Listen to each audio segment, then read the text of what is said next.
የህግ አስከባሪዎች ጫት መቃሚያ ካልሰጠህን ብለው ይህንን አደረጉኝ በማለት አሳዛኝ ታሪኩን የአሽከርካሪ አጋርቷል። አሁን ላይ ሾፌሮች እያጋጠሟቸው ካሉ ፈተናዎች መካከል ይህኛው ተጠቃሽ ነው። ሾፌሩ ደረሰብኝ ያለውን በደል አብረን እንስማው። ደንብ አስተውላችሁ አድምጡኝ። እኔ መነሻዬን ያረኩኝ ከጅጅጋ ነው፣ መድረሻዬ አዲስ አበባ ነው። እየመጣሁ ነው ያለሁት መኪና ይዤ ማለት ነው።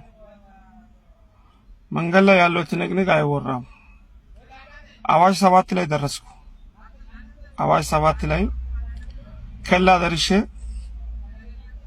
ከላ በሰላም ተፈተሽኩ አለፍኩና ከተማ ጫፍ ላይ ሲደርስ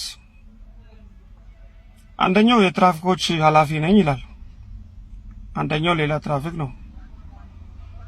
ያኛው ጆሃር ይባላል፣ አንዱ መሐመድ አሚን ነው የሚባለውና አስቆሙኝ ምን ብሉኝ ጥሩ ነው መንጃ ፍቃድ ማውጫ ጠየቁኝ አለ ያልኳቸው። መንጃ ፍቃድን ሰጠው፣ ማውጫን ሰጠው።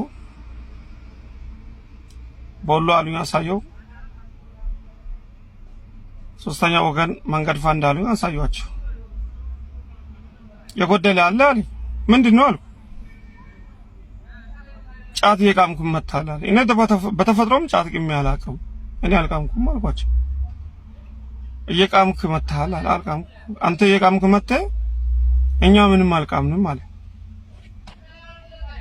ታረቃሙ አልኩና ያው እንግዲህ ትራፊክ ብር ሳውዝ አይፋታም አልኩና የተለመደውን 200 ብር አስቀምጬ እንኩ ብዬ ሰጠው።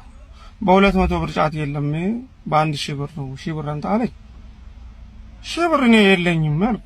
የለም አዎ ለጥ አረገና 5000 ነው ጫት ቅማል ብዬ የሚጽፈው ብሎ ይሁት ዛሬ እሁድ ነው።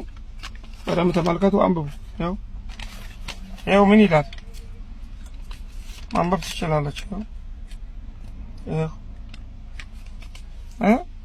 አዋሽ ከተማ ገቢ ጽሕፈት ቤት ይላል። ጻፊ 5000 ብር ቅጣት። ለማንኳቸው አይቻልም አሉ። ጽፈናል 5000 ብር ሂድና ከፍለና አሉ። ጫት ስለቃም ትራፊክ ህግ ጫት ስለቃም 5000 ብር ያጽፋል እንዴ ስላቸው ሲንፈልግ 10000 ብር እንጽፋለን አሉ። እሺ አልኳቸው። የት ሊቀጣ ስል ሂድና ከፍለና ይሉና ወዴት ይልካሉ?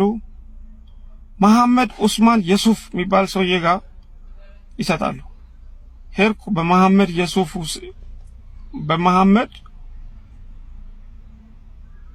የሱፍ ሐሰን የሚባል ሰው ሂጂ 5000 ብር ከፈልኩኝ። መጣው። ምን ቢሰጠኝ ጥሩ ነው? የትራፊክ ደንብ ነው የተቀጣሁት። እሱ የሰጠኝ መሐመድ የሱፍ ሚሉት አዋሽ ከተማ ገቢ ጽሕፈት ቤት ደረሰኝ ብሎ ነው የሰጠኝ። ያው 5000 ብር ያው የከፈልኩበት ያው ታያቸው።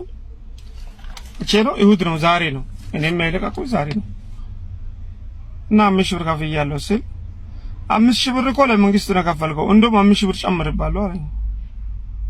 ትችላለህ በቃ እንደዚህ አይነት ድርጊት ከሚያደርጉ ሰዎች ላይ መንግስት ለኛ አንድ መፍትሄ እንዲፈልግልን አድርሱልኝ።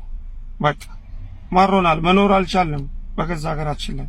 እናንተ በዚህ ላይ ምን ትላላችሁ? ሐሳባችሁን አስተያየት መስጫው ላይ ማጋራት ትችላላችሁ።